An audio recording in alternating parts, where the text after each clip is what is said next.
Bienvenidos todos y todas a nuestro programa En la Balanza.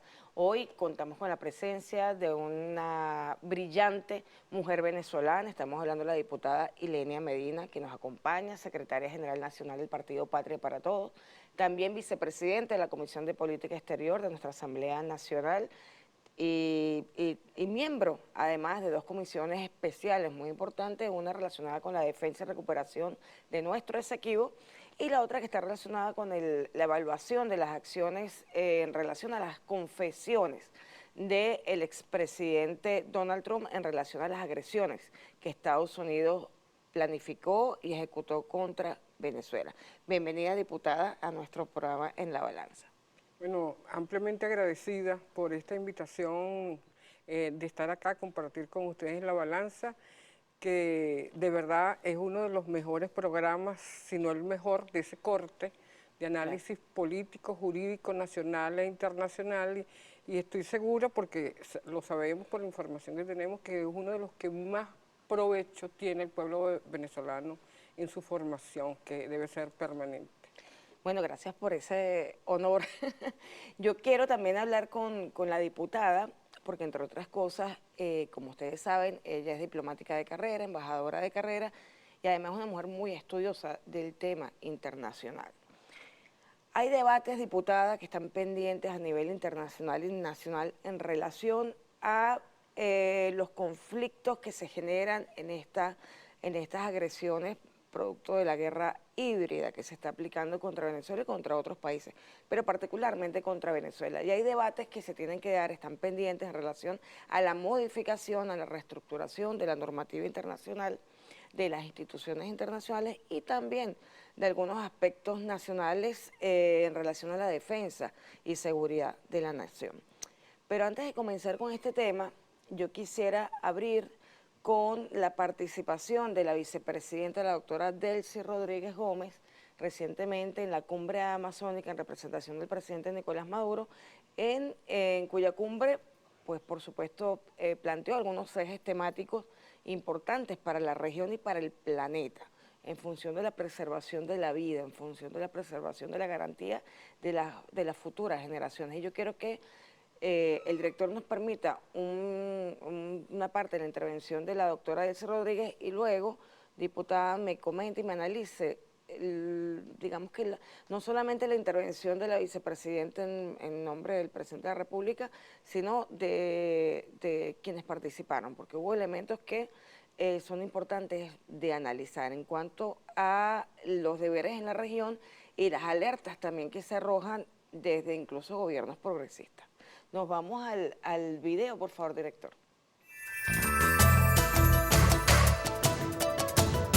Quiero en este desarrollo exponer las graves amenazas que se ciernen sobre nuestros países, sobre nuestra región. Y primeramente, el mensaje muy claro del presidente Nicolás Maduro y su propuesta para abordar esta situación. La primera de ellas, declarar la emergencia regional de los países amazónicos. Estamos en presencia, estamos viviendo una verdadera crisis. Cuando observamos la significancia, pero también cuando sabemos la afectación que existe en la cuenca amazónica. El presidente Nicolás Maduro propone la creación de una gran fuerza de tarea ambiental de la OTCA, donde esté representadas las cancillerías, los ministerios de Ambiente, los ministerios de Defensa, instancias de articulación y de unión para abordar una situación que no nos corresponde, ni tenemos la posibilidad de abordar solos, sino de manera conjunta. Nos llama el presidente Nicolás Maduro, en su segundo eje, un plan de deforestación cero. Regatear porcentajes para ver cómo nos ponemos de acuerdo, si sobre el 10, el 20, el 30, el 50, el 70%. Es como decir, ¿cuánto cuesta la vida? Es la pregunta que le hacemos acá, ¿cuánto cuesta la vida? ¿Tiene precio la vida?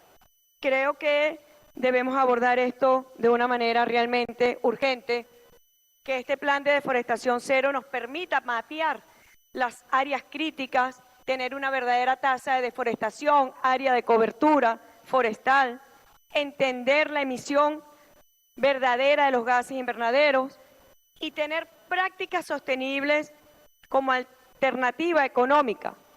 Dijo el presidente Lula el día de ayer que esta región no es un santuario, que esta región requiere un desarrollo económico armónico. Nosotros también decimos soberano, ecológico. A eso se refiere el presidente Lula con un desarrollo armónico y de equilibrio para las comunidades que aquí habitan, para las 400 comunidades indígenas que comparten este espacio y este pulmón vegetal del mundo. Bueno, en su tercer eje propone el presidente Nicolás Maduro un plan de reforestación y regeneración de la Amazonía. Muy importante y vital, la creación del Banco de Semillas Amazónicas que permita tener y preservar la biodiversidad de esta región. Crear igualmente un cuerpo amazónico para el combate de incendios forestales y implementar además las zonas de protección. Creo que este momento nos convoca a pensar en una identidad amazónica, en fortalecer la institucionalidad, pero también en pensar lo que significa la identidad amazónica. Y por eso él también llama en su eje cuarto a la eliminación del uso de metales pesados en las actividades mineras, una prohibición total. Y ahí muy importante la articulación con un parlamento amazónico. De igual manera, punto eje quinto, la erradicación de la minería ilegal y la sustitución por prácticas mineras responsables. Eje sexto, y lo hemos escuchado, crear el Centro de Investigación Amazónica que nos permita tener instrumentos y mecanismos reales para monitorear la verdadera crisis que se nos puede estar presentando. Ya la ciencia ha acuñado conceptos como la crisis climática abrupta, donde lo único que reina y explica es la incertidumbre, pero que cuando llega la crisis climática abrupta, prácticamente los pueblos no van a tener posibilidad de defensa. Así que este Centro de Investigación Amazónica como brújula científica conforme también un Consejo Científico Amazónico que permita la preservación de la biodiversidad y los saberes ancestrales y comunitarios que han permitido la preservación de esa biodiversidad. Diputada, tenemos allí la intervención de la doctora Delcy Rodríguez, vicepresidenta de la República Bolivariana de Venezuela en la Cumbre Amazónica. ¿Qué conclusiones saca usted de la cumbre? Bueno, del debate que se dio ayer, extraordinario, hay que decir que es la cuarta cumbre de la OTCA, de la Organización del Tratado de Cooperación Amazónica, que fue suscrito en 1975 y en el 2003 se inicia, se crea la secretaría de esta organización. En primer lugar, la intervención de la vicepresidenta Delcy Rodríguez nos llena de mucho regocijo. No solamente por la calidad de los planteamientos del plan propuesto por el presidente Nicolás Maduro Moros, sino también algo que debe evaluarse permanentemente, es una inquietud que tenemos en el partido en Patria para Todos. Es la calidad con la que la vicepresidenta Delcy Rodríguez honra y defiende los valores de la patria, porque ese es un deber de todos los venezolanos, y en los últimos tiempos han faltado a ellos personajes disque políticos. Y esa calidad con la que ella hace los planteamientos del presidente Nicolás Maduro Moros, son relevantes para Venezuela, para la región y para el mundo. Uno de los primeros aspectos a resaltar es la importancia de reconocer la zona amazónica, la región amazónica como un hecho fundamental para Venezuela, para la vida en el planeta, para la región en sí mismo. Pero también plantea, como bien hizo coincidencia ya con el presidente Lula, que el Amazonas no es un santuario, es una zona importante que hay que cuidar desde la perspectiva de la amenaza del cambio climático, que no se inicia ahora, se inicia en 1777 con el capitalismo brutal europeo y occidental en general, y lo que implica cómo revisar todas las actividades antropogénicas, que es lo que ha hecho daño al mundo. Y de manera muy especial, el concepto que fue creado en algún momento el Amazonas como el pulmón del mundo, el porcentaje en la creación de oxígeno, de lucha contra el cambio climático, pero además la importancia que los pobladores, los indígenas, el papel protagónico de los indígenas en todas estas áreas que pertenecen a 8 países, 5 bolivarianos y 3 países que no pertenecen al proyecto bolivariano, como es Brasil, Surinam y Guyana. Tenemos que decir que es muy importante que la participación en la propuesta del presidente presentado por Delcy Rodríguez coincide mucho con Lula, coincide mucho con el presidente de Bolivia, Arcia, que habla de la necesidad, ambos coinciden en eso, en la necesidad de preservar la calidad ambiental, de desarrollo sustentable, pero rechazan contundentemente toda aquella pretensión de militarizar el Amazonas. Otro de los... un poco coincidiendo con un planteamiento que hizo el presidente Petro, que tal vez no lo desarrolló completamente, pero creo que es muy claro la decisión de varios países miembros de la OTCA, de la Organización de Tratado de Cooperación Amazónica, de mantener la soberanía, y ella lo repite mucho en las diversas propuestas que hace de mantener el desarrollo sustentable, el cuidado, el intercambio científico-tecnológico desde la perspectiva de la soberanía, y eso es sumamente importante. Allí se dio ese debate de respuestas muy claras cuando ella dice al final que no puede ser una OTAN amazónica como lo planteó el presidente Petro, y hacía referencia a eso, en coincidencia con lo que dijo el presidente de Bolivia. Nosotros no podemos suponer, tendríamos que cambiar la Constitución, que podamos tener tropas extranjeras en territorio venezolano, como ella lo dice, reclama allí. Hay países que tienen bases militares, como Perú, que aprobó la entrada de tropas norteamericanas, no para hacer proyectos de cooperación, sino para hacer control territorial. Creo que es muy importante, fue muy oportuno. Entre otras cosas, se hizo también referencia al protagonismo de las comunidades indígenas.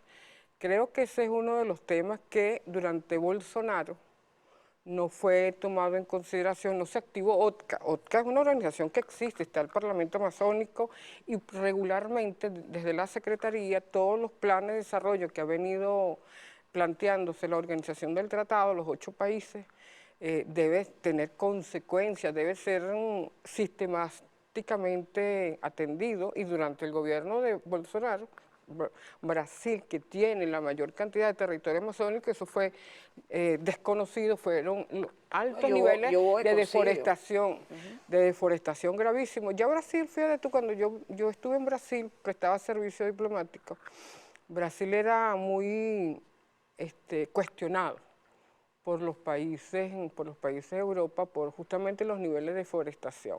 Estoy hablando de hace muchos años atrás, del 90 y pico, 95. Y a partir de allí se toma con más seriedad, a partir de allí la creación de la OTCA es parte de eso, cómo defender el Amazonas manteniendo la soberanía.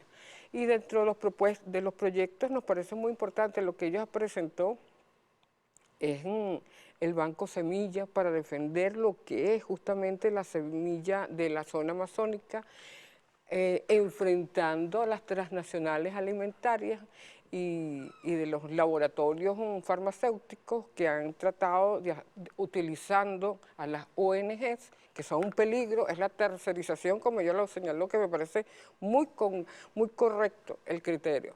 Las ONGs tercerizando, pretendiendo tercerizar al Estado, a los estados invasores que utilizan ONGs que sin ningún criterio, pretendiendo burlar la soberanía de los países, pretenden tomar decisiones en espacios que no les corresponden. Entonces fue muy interesante, eso es para discutirlo con mucho tiempo, y también hizo referencia a activar el Parlamento Amazónico. Creo que pensaba yo mientras la escuchaba que la Asamblea, que tiene una comisión en el ámbito ecoambiental, debe discutir los planteamientos que hizo la presidenta en la vicepresidenta en nombre del presidente Nicolás Maduro Moro. Diputada, nos vamos a un corte y regresamos para analizar este punto importante que dijo el presidente Lula. No es un santuario, por eso tiene toda una explicación de por qué el presidente Lula dice no convirtamos el Amazonas en un santuario. Nos vamos a un corte y seguimos con la diputada Ilenia Medina.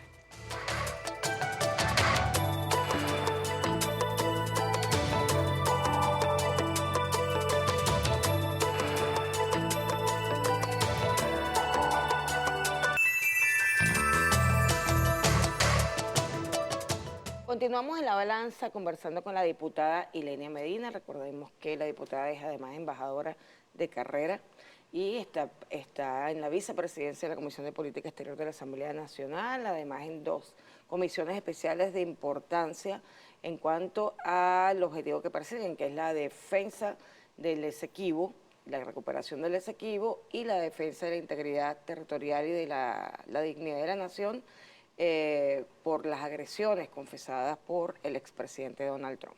Diputada, estamos hablando de la reciente cumbre amazónica, la extraordinaria intervención de la vicepresidenta Delcy Rodríguez en nombre del presidente Nicolás Maduro Moros, y hay un tema que vincula la declaración y la propuesta de la República Bolivariana de Venezuela en relación a no permitir la intervención de intereses extranjeros en el Amazonas, y que coincide con la preocupación del presidente Lula de no hablar del Amazonas como un santuario, porque evidentemente esto se presta para que la humanidad quiera a través de sus instrumentos internacionales echarle mano al Amazonas, donde tenemos que ejercer soberanía.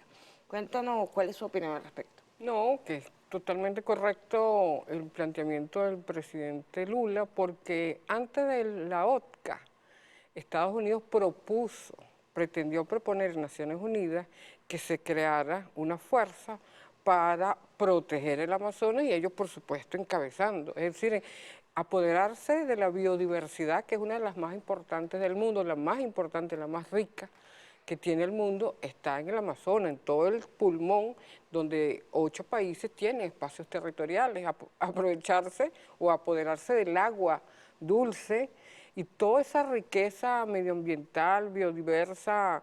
Inclusive se hablaba, ella hizo referencia a la calidad de los peces, ¿no? De todo lo que estaba en esos espacios acuáticos enormes, importantísimos. Bueno, ya Estados Unidos lo había planteado en una oportunidad y obligó de alguna manera a los países amazónicos a firmar el Tratado de Cooperación Amazónico y crear la OTCA para evitar justamente el planteamiento que ellos tenían una reserva solamente para el mundo, para los países occidentales, y que los países dueños de ese territorio no pudieran tener incidencia, ni las comunidades indígenas. En este caso, cuando él señala eso, está señalando sí, nosotros sí vamos a desarrollar un desarrollo sustentable, creo que hay criterio en ese sentido, un desarrollo sustentable. Nuestra vicepresidenta hablaba de eliminar la deforestación cero para el 2030, además impedir la minería ilegal. Hay que decirlo, nuestro gobierno ha hecho un trabajo enorme para impedir la minería ilegal, para eliminarla. Y es un esfuerzo que se ha hecho enorme en los últimos tiempos, pero además yo le agregaría la minería ilegal, pero también cuidar todo lo que signifique cómo se va a desarrollar la minería, porque puede ser legal, pero si está utilizando las cuencas sí, afectación de cuencas o la forestación, pues evidentemente debe haber una atención. Y creo que, bueno, en eso yo creo que sí hay un criterio único. Hay que señalar que en la OTCA es como el Consejo de Seguridad. Las decisiones se toman por unanimidad en aquellos temas donde el veto existe en el Consejo de Seguridad, lo puedes utilizar. En la OTCA las decisiones se toman con la aprobación de los 8 estados. Ya en el 2006 te puedo decir que Colombia pretendió imponer operativos militares en el área amazónica y fue Venezuela la que como se dice en criollo, les paró el trote, porque ellos pretendían imponer a troche y moche un mecanismo que no tiene nada que ver con el espíritu, la letra, el propósito y razón de ese territorio tan importante, tan codiciado y que les pertenece a nosotros, a los 8 países amazónicos. Por ahí hay una amenaza cierta, diputada, en relación a, digamos, a la posible intervención de tropas extranjeras, porque tenemos a Colombia todavía con bases militares y además asociada a la OTAN, Perú Sí. asumiendo el ingreso de tropas extranjeras, además bueno, de los momentos en que, por ejemplo, Brasil ha hecho ejercicios militares conjuntos, ahora no con el presidente Lula, pero sí en otros gobiernos lo ha realizado. Entonces hay una amenaza cierta en relación al ejercicio de nuestra soberanía en el Amazonas. ¿Qué planteamientos hubo en la cumbre respecto a esta situación de la no militarización, pero las amenazas que existen? Una de las propuestas planteadas por la vicepresidenta Delcy Rodríguez en nombre del presidente fue crear una fuerza de tarea, pero una fuerza de tarea que el concepto siempre es muy militar, en este caso es de ambiente, del Ministerio del Científica. Ambiente, de todos los ministerios científicos tecnológicos vinculados al área, pero también la Fuerza Armada, o cada uno en lo que corresponde, pero no la visión militarista, pretensión de ocupación territorial. Y esa es una respuesta, yo creo que varios dieron respuesta al planteamiento que hizo el presidente Petro, tal vez con una visión heredada de la Cancillería colombiana en un momento dado, porque incluso él hizo referencia al tema de la ciencia y la tecnología como una cosa sagrada, sacralizando la ciencia y la tecnología.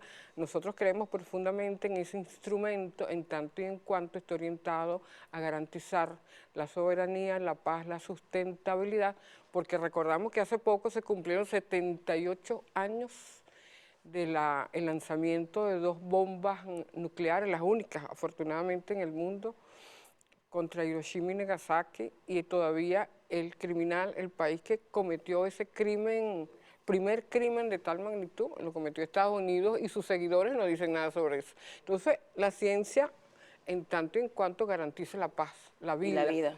Exactamente. Diputada, hay muchos debates. Esto es un debate que se dio muy interesante en la cumbre amazónica, pero recientemente en diversos espacios internacionales se siguen dando importantes aportes desde Venezuela para llamar al debate en relación a garantizar el cumplimiento de la Carta de Naciones Unidas, en relación a trabajar en la transformación de las instituciones, en relación a también trabajar conceptos internacionales. Por ejemplo, estamos hablando en el caso de lo vivido por Venezuela, desde el comandante Chávez hasta ahora, pero particularmente después de la aprobación del decreto ejecutivo de Obama, ha habido una agresión sistemática contra Venezuela, pero en términos internacionales no está tipificado del todo, porque las guerras que reconoce el ordenamiento internacional son las guerras convencionales, las guerras armadas. Pero estas nuevas modalidades de agresión, incluso de tercerización de la guerra, no están bien definidas, por lo menos en el Estatuto de Roma no están definidas. Están a lo mejor definidas en convenciones en relación a la no utilización de mercenarios, pero no se ha convertido en una norma que de alguna manera obligue a los estados al cumplimiento de ciertas garantías para la seguridad y paz internacional. Yo sé que usted ha estado investigando mucho en relación a qué dice la Comisión Internacional, la Comisión de Derecho Internacional de la Organización de Naciones Unidas, en cuanto al avance que debe haber para determinar las responsabilidades de los estados. ¿Qué puede decirnos, adelantarnos sobre su investigación, su análisis? Bien, en primer lugar, señalar que efectivamente ha habido siempre un esfuerzo por parte de Estados Unidos, particularmente, para evitar que la agresión como crimen sea tipificado con todo el contenido que debe tener. Hay una resolución de 1974 y otras resoluciones de Naciones Unidas sobre los derechos de los estados sobre los derechos económicos, sobre los principios del derecho internacional. Son diversas las resoluciones que siempre, muy de soslayo, pero lo aborda la agresión como tal. Pero lo que desarrolló la agresión en el 74, en la resolución del 74, establece la agresión desde una perspectiva militar, nada más, actividades militares, y luego coloca entre otras. Ese entre otras, esa frasecita vale mucho, porque allí está el esfuerzo de muchos países, entre ellos Cuba, para darle, 74, luego de los ataques que sufrió por parte de Estados Unidos, para tratar de darle cierto contenido. La agresión no solo es militar o con uso de mercenarios, la tercerización que tú llamabas, que tiene otras formas. Y de alguna manera, en esas otras resoluciones de las cuales te hablaba, sobre los derechos de los estados, el reconocimiento de la inmunidad de jurisdicción, se establecen algunos pequeños contenidos. Ahora, en la Comisión de Derecho Internacional comenzó a trabajar luego de la Segunda Guerra Mundial. Y allí comenzó a estudiarse lo que fue el Tribunal de Nuremberg, el Tribunal de Tokio, el Tratado de Londres, la propuesta de Moscú, de Lenin, de Stalin en aquel momento, luego finalizada la Segunda Guerra, y la decisión de esas Naciones Unidas que comenzaba con mucho entusiasmo era cómo impedir que los crímenes que se cometieron en la Segunda Guerra Mundial pudieran ser soslayados, eliminados en ese nuevo mundo que se quería construir. Y de allí nace el Código de Paz, el Código contra la Guerra y una serie de documentos que fueron evolucionando en el tiempo, porque cuando los países occidentales se dan cuenta que todas las primeras decisiones y los iban a afectar a ellos en sus ambiciones de dominación, comenzaron a darle larga, pero sin embargo, dentro de eso, además del Estatuto de Roma, que se logró entre los primeros delitos que fueron señalados, genocidio, crímenes de guerra, estaba agresión en particular, pero el acuerdo que se llegó fue dejarlo para una segunda tanda. Se aprobó el Estatuto de Roma con el acuerdo que habría una segunda conferencia para incluir agresión. Cuando eso sucedió, la segunda conferencia se dio en el año 2010. De alguna manera, nosotros, en términos personales, participamos desde la Cancillería en tratar de darle más contenido junto con otros países, entre ellos Cuba, que a pesar de que no era parte, para nosotros era importante que se definiera el contenido dentro de la teoría del delito, qué significan el crimen de agresión y cuáles son los actos, las conductas que deben estar cuestionadas. No fue posible. No fue posible porque Estados Unidos, con el apoyo de Europa, se le quitó fuerza a la significación de la agresión y simplemente se recogió lo que ya se había aprobado en el 74. Sin embargo, también hay un trabajo extraordinario que paralelamente al Estatuto de Roma, la Comisión de Derecho Internacional venía desarrollando y que luego de muchos años, desde la Segunda Guerra hasta hace unos 5, 8 años aproximadamente, se elaboró un conjunto, y así lo llama la Asamblea General, la Comisión de Derecho Internacional lo presenta la Sexta Comisión, que es un órgano de la Asamblea General, lo aprueba y se lleva a la Asamblea General, con el acuerdo de aprobarlo de la siguiente manera: conjunto de artículos para la posibilidad de que los estados convoquen una conferencia para aprobar estos artículos en relación a la responsabilidad internacional en que incurren los estados que cometen ilícitos. Y ese proyecto está allí. Basta nada más que algunos países, movimientos de los no alineados, es el momento que convoquen, tomen ese proyecto, lo revisen nuevamente y convoquen una conferencia. Cualquier país lo puede hacer Venezuela, invitando al movimiento de los no alineados, porque con ese proyecto que ya es parte, Olga, hay que decirlo, una vez que es aprobado por la Asamblea General, pasa a ser dentro de la codificación del derecho internacional. Cualquiera puede arguir, tomar, sustentar esos derechos, esos deberes que están allí. Puede llamarlo, puede convocarlo, puede utilizarlo. porque es parte, perdón, de la codificación y la progresividad del derecho, porque es la función de la Comisión de Derecho Internacional. Ya nosotros podemos hacer uso de esos artículos que están allí, porque es parte además de esos principios que están vinculados a la defensa del pueblo, de la gente, erga omnes, todos esos principios. Y creo que es uno del... Disculpen. Vamos a aprovecharnos, vamos un corto momentito y vamos a seguir analizando estos debates que se tienen que dar a nivel internacional con la diputada Ilenia Medina.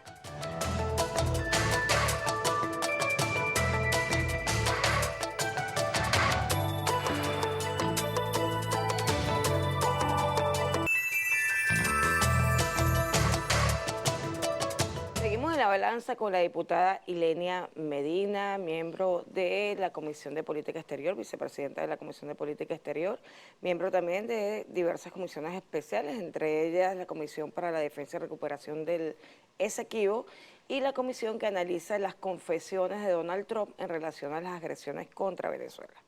Diputada, estábamos conversando en el segmento anterior, digamos que los avances que hay ciertamente a nivel internacional que están allí codificados en el derecho internacional en relación a responsabilizar a los estados, a tener mecanismos para que haya cómo establecer responsabilidad de los estados en relación a los ilícitos internacionales que cometen, sobre todo contra otros estados.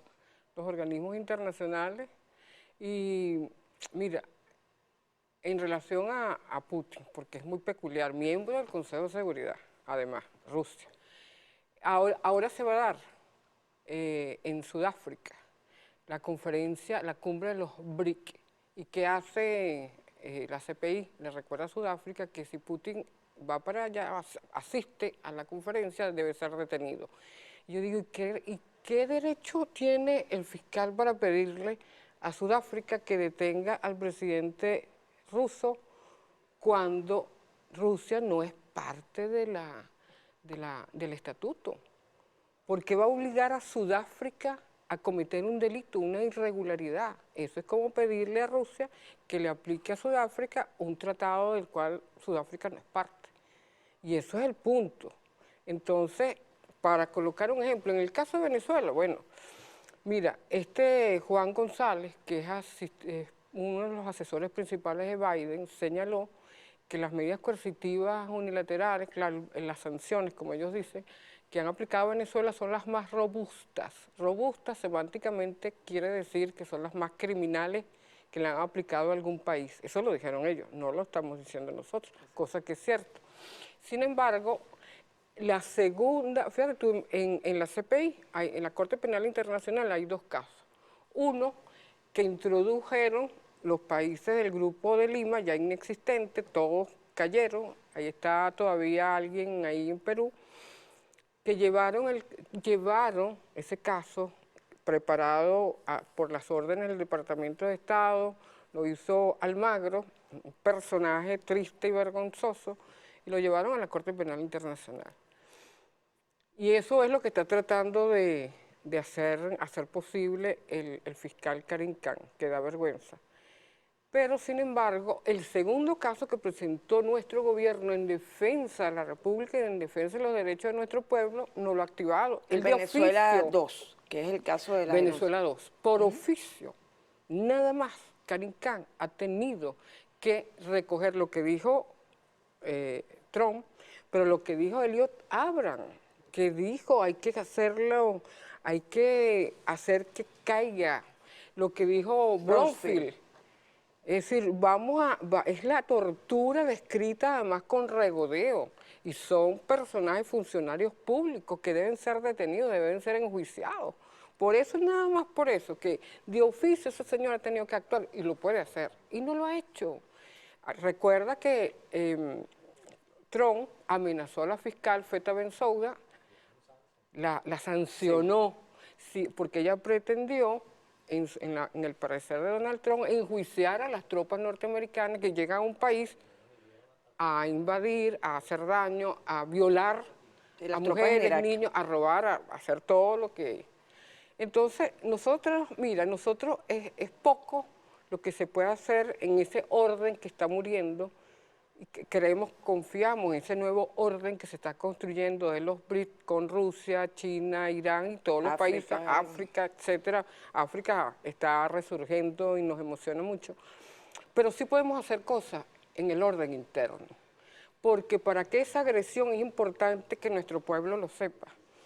Esa agresión cometida, ese crimen de guerra cometido por Estados Unidos contra el pueblo venezolano, lo hizo por la complicidad de personas que nacieron por accidente, pienso yo, en Venezuela, porque amor por Venezuela no tienen.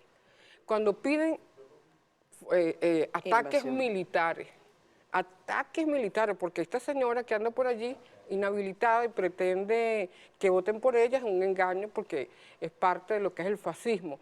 No es la oposición es parte de nuestras vidas, tenemos visiones distintas y es normal y con eso se construye, pero el fascismo renuncia a la política y asume situaciones de fuerza, de agresión, de amenaza, de coerción, y es lo que ellos han hecho. Entonces, mira, Julio Borges, Leopoldo López, María Corina Machado, Guaidó, son criminales. Terroristas. Son terroristas, pero además es un planteamiento que nosotros hemos tenido y lo hablo abiertamente.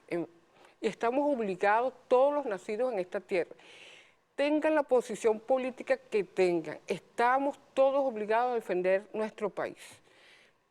En la Constitución del 99 hay 87 artículos nada más dedicados a los derechos, donde es una Constitución garantista de todos los derechos políticos, civiles, económicos, sociales, culturales, indígenas, y 6 artículos, de 85 a 6 artículos nada más sobre los deberes. 6 deberes que tenemos todos. El primero, honrar y defender a Venezuela. Como se dice, honrar y defender a la madre, es lo mismo. Honrar y defender a Venezuela. ¿Qué han hecho ellos? ¿Qué hizo Julio Borges cuando desde la OEA, al lado de Almagro, dijo todos los jóvenes venezolanos y venezolanas que salen de Venezuela son criminales, son narcotraficantes, son prostitutas? Así fueron tratados y siguen siendo tratados los jóvenes venezolanos, cuando acá tienen derecho al estudio, derecho a la educación, a la salud, con todas las dificultades que nos han provocado.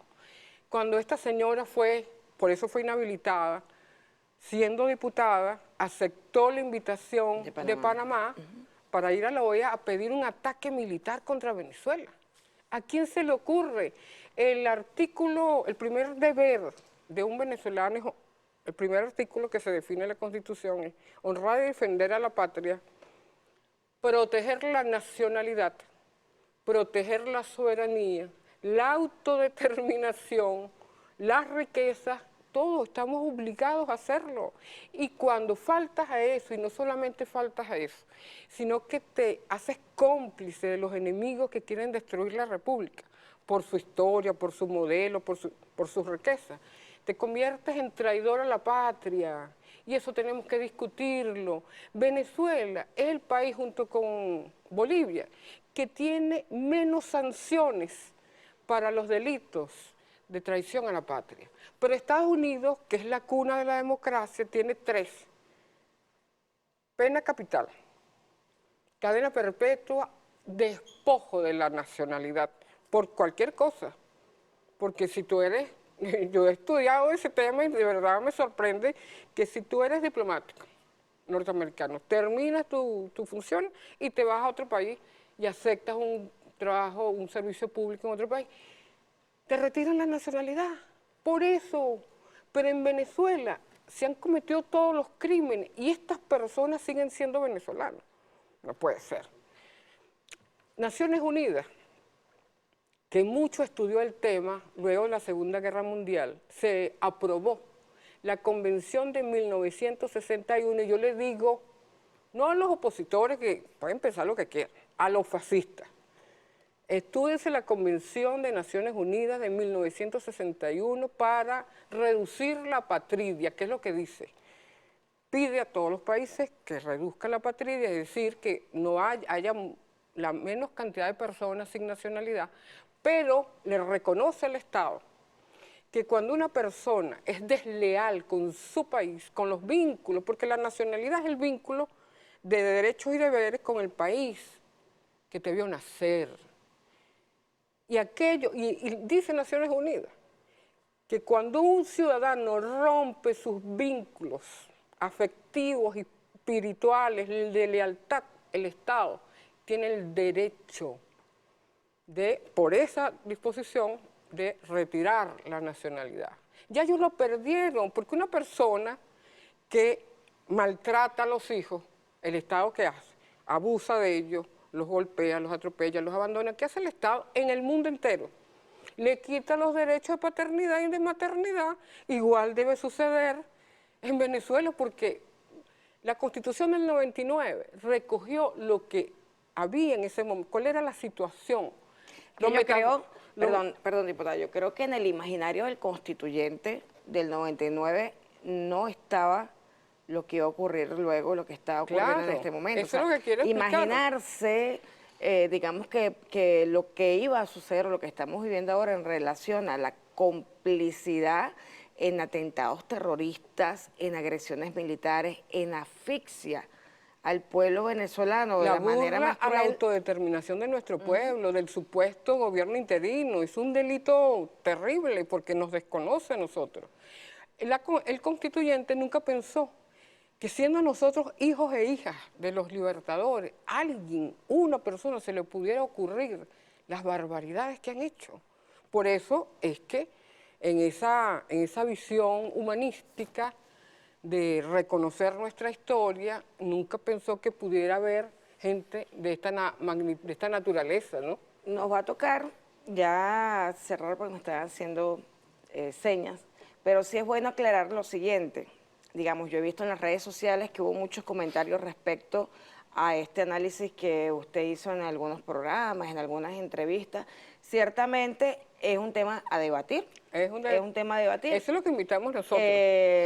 La verdad, no tengo opinión en relación a eso. Lo que sí puedo aclarar, digamos que para quienes se rasgaron las vestiduras con esta propuesta, que no es tan descabellada, en el sentido de que, bueno, si una reforma constitucional aprobada en referéndum lo decide, pudiera hacerse, ¿no? Técnicamente hablando.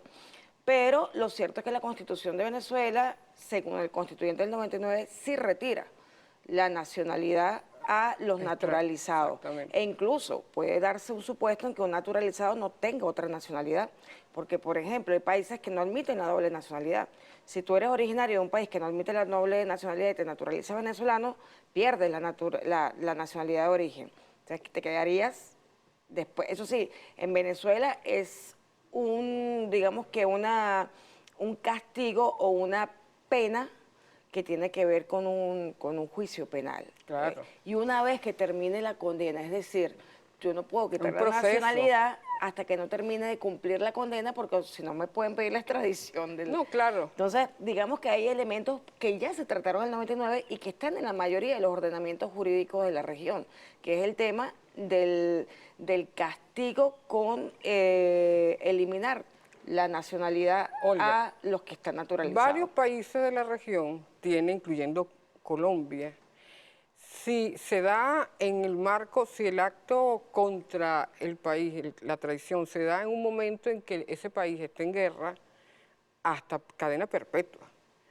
Entonces, lo que quiero decir, en el año 99, el 2017, cuando se inició la constituyente, el PPT se activó para explicarle a nuestra gente, retomar el planteamiento y del debate de entre lo que era la constituyente per se, de los derechos y deberes, las personas que estaban allí, que participaron con nosotros, militantes y no militantes, líderes sociales, fueron ellos los que plantearon nosotros aprovechar para hacer una reforma. Entonces, este análisis que tú hiciste del tema de establecer obligaciones y deberes a los venezolanos, ya para terminar, porque ya tenemos que cerrar, es desde el PPT, ¿no? No es desde otro espacio. No, es el PPT, por supuesto. Y nosotros invitamos y estamos trabajando para llevar ese debate en los 335 municipios del país, que la gente diga qué debemos hacer. Listo. Sí, es para aclarar, porque en las redes se dijo muchas cosas, que si era el gobierno, que si era... No, esto es una propuesta de un partido político. Absolutamente. Y, bueno, son los elementos que uno puede debatir, hay libertad para Para este defender tipo de... la patria tenemos que debatir todo. para preservar la paz y el derecho de nuestro pueblo a ser soberano. Muchas gracias, diputada, por habernos acompañado. Gracias a ustedes por habernos acompañado en La Balanza. Nos comunicábamos a través de las redes sociales. Hasta luego.